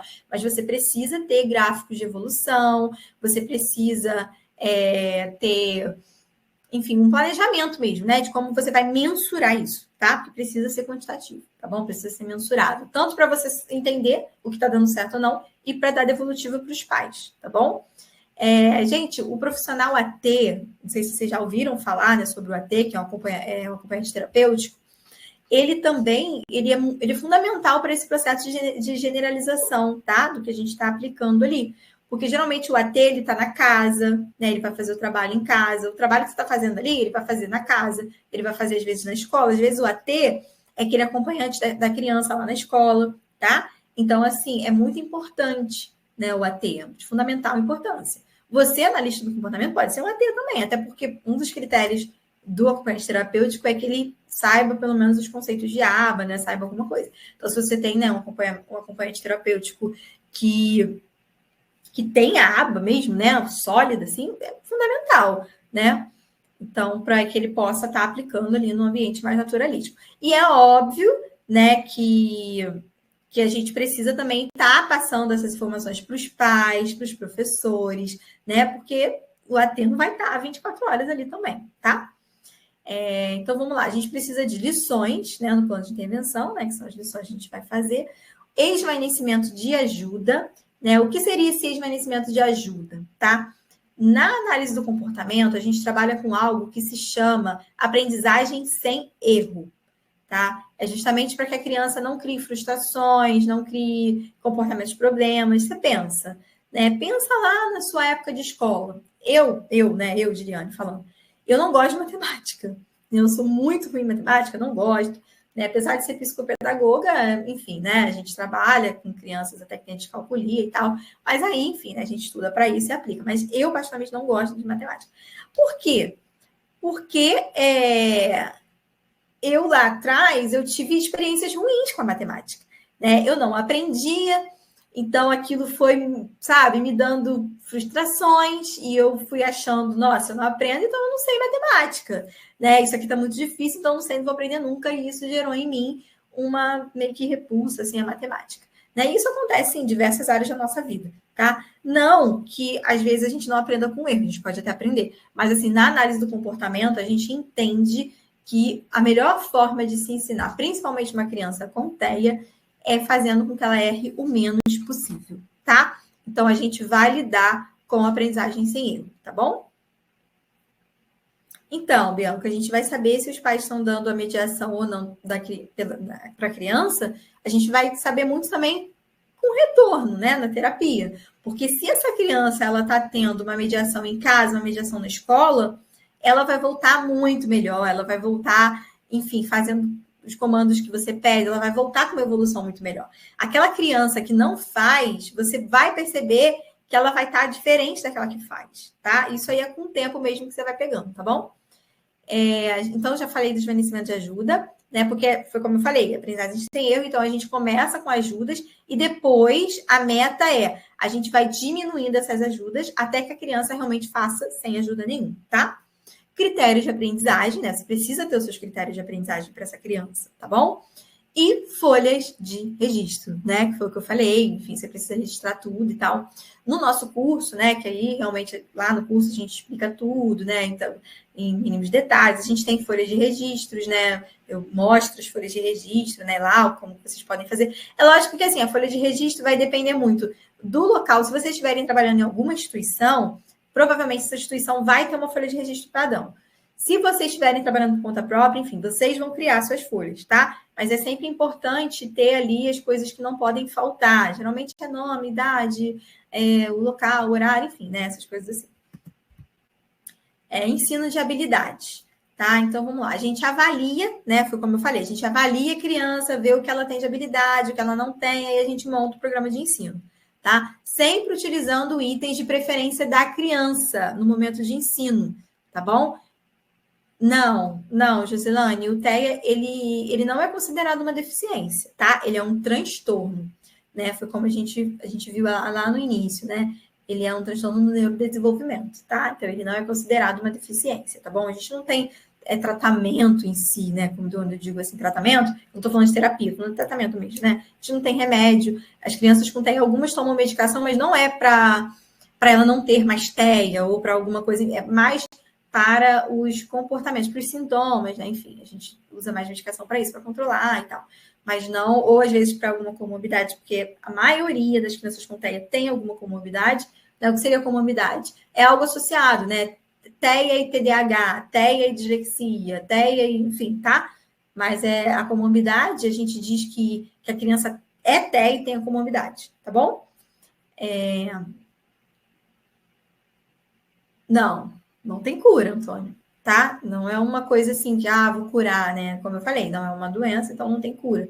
Mas tem mediações, né? A gente pode fazer com que a vida dessa pessoa se desenvolva muito melhor. Gente, o TEA é uma forma diferente da gente lidar com a vida, lidar com a sociedade, enfim, né? É um transtorno do neurodesenvolvimento, então realmente é um neurodesenvolvimento diferente do típico, tá?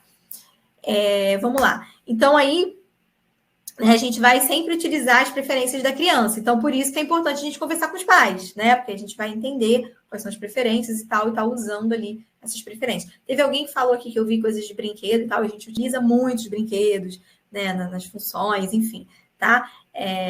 Então, a gente utiliza ali as preferências dela. Porque não adianta a criança ser fissurada em dinossauro, ter hiperfoco em dinossauro e a gente trazer, sei lá, animais aquáticos, carros, enfim, não vai prender a atenção dela, tá bom? Generalização de tudo, né, que a gente está ensinando, já falei, né? Então, passar para os pais, para os profissionais, para os outros profissionais também, tá, gente? Não só para os pais e para os professores, mas para os outros profissionais. Por exemplo, eu sou psicopedagoga e atuo como analista do comportamento. Mas essa criança, ela também tem TO, ela tem fonoaudiólogo, então eu vou passar tudo que eu estou fazendo com ela para esses outros profissionais, tá bom? Precisa ser tudo bem amarradinho, tá? Isso, viu, Maria aqui, ó, né? Tá dando aqui um exemplo, né? que a filha da amiga dela era nível 3, agora é nível 2, foi o que eu falei, né? Provavelmente ela está fazendo boas terapias, né? Está tendo boas intervenções, enfim, tá? Vamos lá. É importante registrar tudo o que a criança realizou, o que ela não realizou e se ela precisou de ajuda e quais os tipos de ajuda. Tá? Então, assim, tudo você tem que anotar, tá bom? Se ela realizou aquele comando que você deu, se ela não realizou, né? Se ela realizou, sei lá, no meio ali, no médio do que você esperava, e se ela precisou de ajuda e os tipos de ajuda, tá, gente? Eu vou passar aqui para vocês os tipos de ajuda, tá bom? E você tem que traçar também, gente, um objetivo esperado para que aquela criança alcance naquela atividade, né? Olha, Bianca, é muito difícil, tá? Ou melhor, pode ter 2 hiperativos. Eu não entendi essa pergunta. 2 hiperfocos, eu não sei se foi uma pergunta ou se foi uma afirmação. Mas, enfim, é difícil, tá? Geralmente é um hiperfoco ali, né? Uma coisa ali que ela é bem focada. Mas pode acontecer. Mas sempre vai ter um que vai predominar mais, tá bom? Então, assim, você precisa traçar os objetivos que você espera que aquela criança alcance naquela atividade, tá? Eu acho que eu já falei até isso no início, tá? Para você poder realmente mensurar se ela tá fazendo, se ela tá alcançando ou não. E ela precisa, gente, realizar pelo menos 80% do que você está passando. E se ela, né, atingir esses 80%, você vai entender, né, que ela está evoluindo, enfim, tá? Aquelas estratégias que você está ali atuando. E se ela atingir esses 80%, é bom que você mude a estratégia, né, para que você veja se realmente ela aprendeu, tá? Algumas habilidades que a criança não tem podem se tornar possíveis comportamentos problemas, né? Então, de repente, ela não tem uma habilidade de mando, por exemplo. O que seria mando, né? Mando é você falar, né, as coisas que você quer, enfim, pedir, né? Às vezes ela não tem essa habilidade. Então, isso vai gerar um comportamento problema, de repente, dela, sei lá, bater. Muitas crianças, às vezes, fazem isso, batendo, né? Se expressam chorando, enfim, né? De diversas formas. E isso é um comportamento problema. Então, a gente precisa analisar qual é. Por isso que é importante a gente fazer tríplice continência, analisar aquele comportamento problema. Porque a gente entendendo a função daquele comportamento, a função daquela resposta, a gente vai saber se a criança ela é algo que a criança precisa ser trabalhado nela, tá? Não só retirado, mas trabalhado. Então, agora a gente vai falar aqui um pouquinho, eu acabei de falar, né, de ensino de mando. Eu trouxe aqui, né, pelo menos um, tá? A gente tem vários ensinos dentro da aba, tá bom? Mas aqui, ensino de sentar, habilidade de brincar, enfim, vários. Mas aqui eu trouxe o ensino de mando, né, habilidade de mando, só para vocês entenderem mais ou menos como que a gente trabalha, tá? Vamos lá. É a habilidade de se indicar ou pedir o que se quer. Foi aquilo que eu falei, tá? A criança indica ou ela pede. Tem muitas crianças que não são verbais, né? Então, elas vão realmente apontar só, tá? Ou se elas já usam o sistema de PECs, né? Pode também utilizar para isso, tá? No curso também, gente, né? No curso mesmo, né? Que a gente tem, que a gente chama de aba 2.0, a gente fala também, explico um pouco como utilizar o PECs, tá bom? Que é aquele... o programinha, né, que a gente usa, aquele sistema que a gente usa para as crianças, habilidades, né, para que elas possam conseguir se comunicar, tá bom? Sem aquelas crianças que não desenvolveram a fala, né, enfim, que não são verbais, tá bom? Vamos lá. Primeiro, né, você precisa... Oi? Podemos ensinar Libras para ter não verbal. Gente, assim, não é recomendado, tá? Porque a Libras realmente é para crianças, para pessoas, enfim, né, que não falam, não escutam e tal. Mas o TEA, que ele é não verbal, ele, assim, o ideal é que ele se comunique realmente com outras alternativas, né? O PECs é uma das melhores alternativas. Eu sei que tem crianças que são TEA, não verbais, que aprendem Libras, né? Se comunicam por Libras, enfim, é uma forma de se comunicar. Mas o ideal realmente são os PECs, né? Vocês conseguem ver que, quando vocês estudam sobre o PECs, enfim, vocês conseguem ver que é uma forma que fica... eles acabam, assim, tendo uma interação social maior, enfim, porque a Libras fica muito limitado a quem sabe Libras, né? E o PECs, não. O PECs qualquer um vai entender, tá bom? O PECs, só para vocês entenderem mais ou menos, são figuras, né? Às vezes em forma de figuras, às vezes em forma de escrita, que a criança geralmente ela anda com uma pastinha, um aplicativo, um tablet e tal, que aí ela se comunica através daquilo ali, tá? Sim, procurar um fonoaudiólogo, sim, essencial, tá? A gente faz a nossa parte, né, como terapeuta, como aba, e o fonoaudiólogo, sim, a gente sempre encaminha, né, quando a gente percebe que está fazendo aba, aplicando aba para a criança, ela ainda não passou por um fonoaudiólogo, e a gente percebe que tem esse problema, né, tem essa falta, a gente sempre encaminha para um fonoaudiólogo, tá bom? Então, vamos lá. Primeiro, a gente tem que saber quais são os elementos de preferência da criança, né? Foi aquilo que eu falei. A gente precisa saber quais são os elementos de preferência para trabalhar com aquilo ali, tá? A gente vai colocar esses elementos de preferência em lugares que ela não consiga pegar sozinha. Porque o que a gente está querendo? A gente está querendo estimular o ensino de mando para ela. Geralmente, essas crianças, elas vão pegar você, elas vão ter alguma forma de se comunicar. Mas não é o que a gente quer. A gente quer ensinar uma função mesmo social para ela e tal, né, do mando. Então, a gente precisa pegar, né, a gente precisa também entender se esse elemento que a gente vai, né, utilizar é um elemento que realmente ela naquele momento ali pode ser que ela realmente queira, que ela peça, tá? Então, vamos lá. A gente começa ensinando a criança a apontar para o que ela quer, tá? Então, primeiro a gente ensina ela a apontar. Aí a gente pode dar uma ajuda total e depois a gente pode diminuir a ajuda até que ela aponte sozinha, tá? Então, a ajuda total, geralmente a gente vai pegar a mão da criança, vai colocar lá e vai falar, fulano, ó, você quer isso? Aí vai apontar e você pega e dá para ela, tá? E depois a gente vai fazendo, vai esvanecendo essa ajuda, até que ela consiga fazer sozinha, tá? Depois que ela já souber apontar, né, você pode iniciar o pedir, tá bom? Fazer que ela peça, claro, uma criança, né, que seja verbal. E aí você começa a ajuda total também, vai esvanecendo até que ela, né, consiga pedir sozinha, tá? E como que geralmente você faz isso? Foi o que eu falei, primeiro você aponta, né, depois que você viu que ela já tá aprendendo, já tá fazendo ali, aí você vai só, de repente, você dá só um toquinho, né? Você vai diminuindo até ela conseguir pedir sozinha, tá? A mesma coisa em relação ao... Meu coisa aqui abaixou, eu fiquei sem ver se vocês estavam vendo aí a tela. Vocês estão vendo, né? A tela do slide? Tá direitinho? Me sinalizem aí. Então, assim... Então, a mesma coisa vai acontecer se for uma ajuda verbal, tá? Aí primeiro você vai falar para ela repetir, e aí depois você vai falar só metade, aí ela completa a frase, depois ela já tá falando sozinha, tá bom? Então, vamos lá. Nos ensinos de habilidade, gente, e ajuda, nos ensinos de habilidades, a ajuda ela pode ser total, parcial, né? Ela pode ser total ou parcial, tá? Obrigada, gente. Já vocês estão respondendo aí, né? Então tá tudo normal. Então, assim, a ajuda ela pode ser total ou parcial. Por quê? Foi o que eu falei, né? Na mão. Você pode usar a mão dela para apontar, ou você pode só tocar, enfim, tá? É o total ou parcial. E ela pode ser física ou gestual, que eu já acabei de falar, né?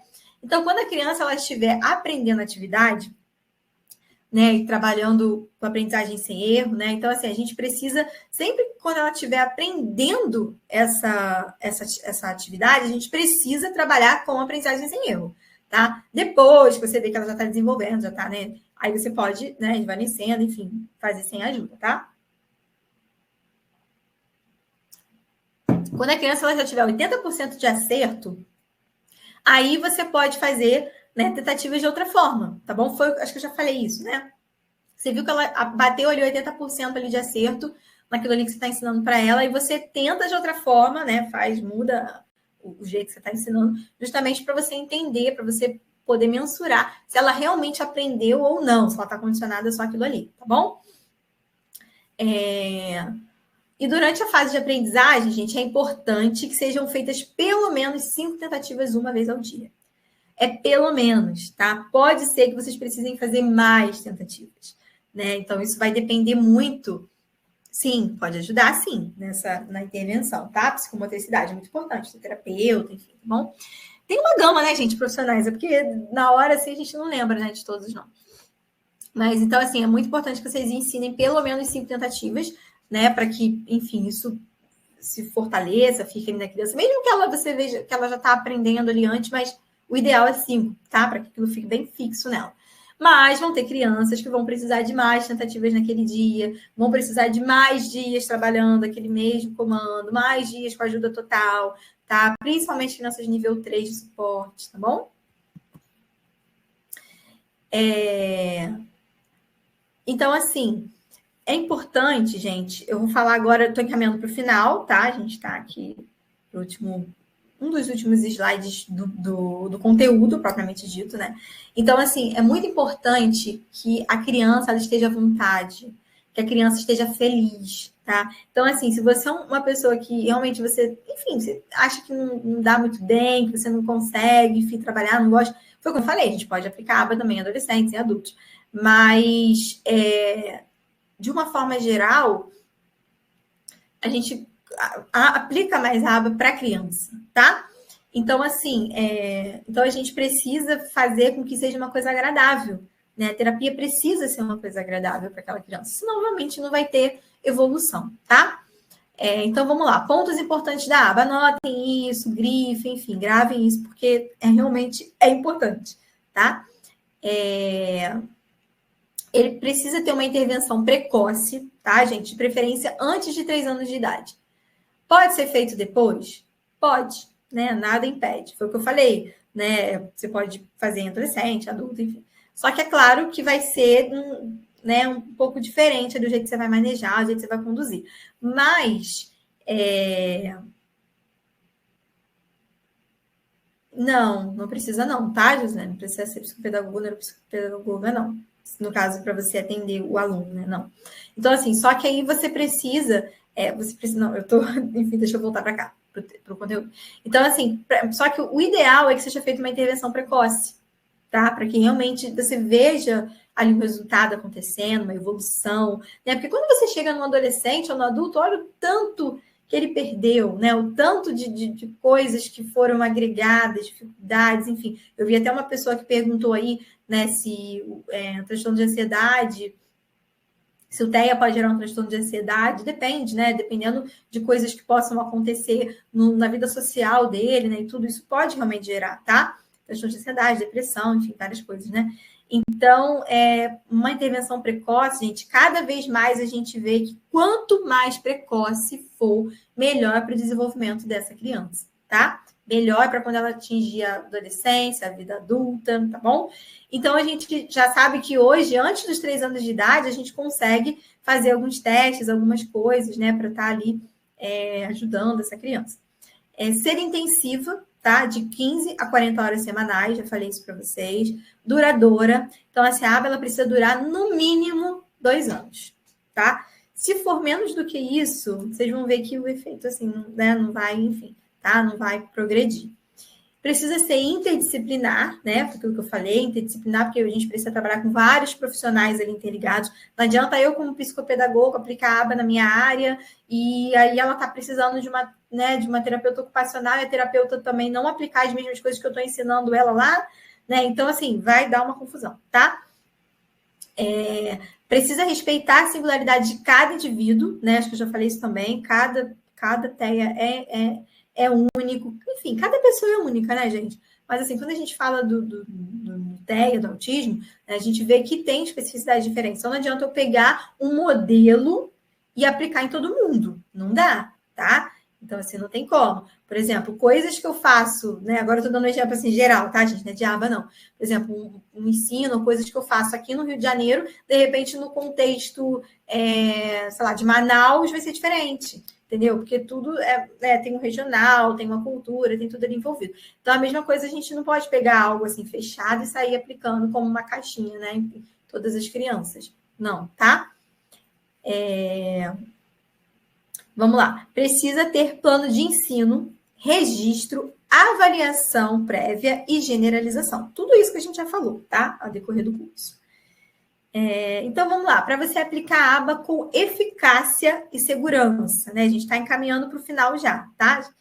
Então, vamos lá. A gente precisa ter pontos, né? Que a gente precisa garantir essa efetividade e segurança na intervenção, tá? Então, assim, foi como eu falei ao decorrer de todo o curso. Né? A gente precisa ser um profissional qualificado, a gente precisa ser um profissional sério, né? Que realmente faz a diferença, que os pais estão vendo ali, né? desenvolvimento daquela criança, porque senão não fica, tá, gente? Se o pai e a mãe vê que não está tendo evolução, que não está tendo mudança, ele vai trocar de profissional, tá? Apesar de ser muito escasso, né? A gente precisa entender isso. Então, assim, a gente precisa estar seguro na nossa intervenção, tá? Então, para que isso aconteça, a gente precisa ter capacitação contínua, né? Com cursos de qualidade, né? Então, assim, a gente precisa ter intervenções seguras, né? Então, a gente precisa se capacitar, a gente precisa fazer cursos. Que bom, Carla, que bom. Né? Mas, enfim, né? Tudo que é bom também tem seu término, né? Mas, assim, eu vou estar falando aqui um pouquinho do nosso curso, né? Que a gente tem uma plataforma, né? Que é Aprenda Autismo. Então, lá dentro a gente tem alguns cursos, ali a gente tem curso de TEA também, tá? No momento, esse curso de TEA, gente, ele é apostilado, tá? Então, assim, é uma apostila. Foi eu, tá? Que elaborei, revisei essa apostila. Então, assim, vocês podem ter certeza que tem conteúdos sólidos ali, tá? Conteúdos relevantes. É claro que, assim, muitas coisas no TEA, né, em questão de autismo, até mesmo leis e tal, vão se modificando, né? Então, a gente precisa sempre estar atualizando. Mas, assim, é um curso mesmo, só que em forma de apostila, tá? Vocês vão ler e tal, vão receber certificado, tudo direitinho. A gente está já com um projeto de fazer aulas, né? A gente está com um projeto de estar gravando aulas para o curso de TEA, tá? Então, assim, eu já estou pensando nisso, né? Estou para elaborar essas aulas em cima desse curso da apostila, né? Vou ver também se a gente consegue, de repente, as pessoas que estão adquirindo, talvez a partir de hoje, a apostila, né? Do curso de TEA, a gente conseguir liberar os vídeos e tal para essas pessoas, enfim, mas a gente vai ter vídeos lá, tá bom? Quando, né, liberar os vídeos quando forem feitos, né? Porque ainda não tem aulas de vídeo, assim, né? Igual eu tô fazendo aqui para vocês, videoaulas, tá? Mas a gente tem o curso de aba, né? Com videoaulas e tudo mais. Então, pode ter certeza, Andréia, que lá no curso de aba você vai ter muito mais conteúdo, né? Muito mais sólido e tal, para você estar aprendendo aí, mais extenso, tá bom? Então, vamos lá. Ó, já responderam aqui, né? O suporte lá está respondendo para vocês também. Então, vocês precisam, né, ter essa capacitação contínua. E isso aqui, gente, o Masterclass, né, que a gente está fazendo aqui, essa aula, esse aulão, é uma dessas formas, né, de vocês estarem adquirindo esse ensino, né, adquirindo, enfim, esse conteúdo sólido, né, tendo mais garantia, vocês estão já no caminho, né, estão no caminho. Precisa ter atualização, né, com as últimas práticas científicas, né, então, assim, é muito importante, né, que vocês estejam atentos, né, às novas técnicas e às novas adaptações dentro da aba, né, para que vocês alcancem melhores resultados. E para isso, né, a gente precisa realmente estar fazendo curso, né, enfim, estar estudando e tal. E precisa ter feedback constante, tá? E revisão dos casos, né? Foi aquilo que eu já falei sobre a supervisão, tá bom? Que é um outro olhar além do seu, tá? E o envolvimento entre família, escola e profissional, né? Que também já foi falado aqui, que é de extremamente importância. E como, né, que a gente faz tudo isso, né? Realmente aprendendo, se especializando, né? Entrando, enfim, fazendo cursos e tudo mais.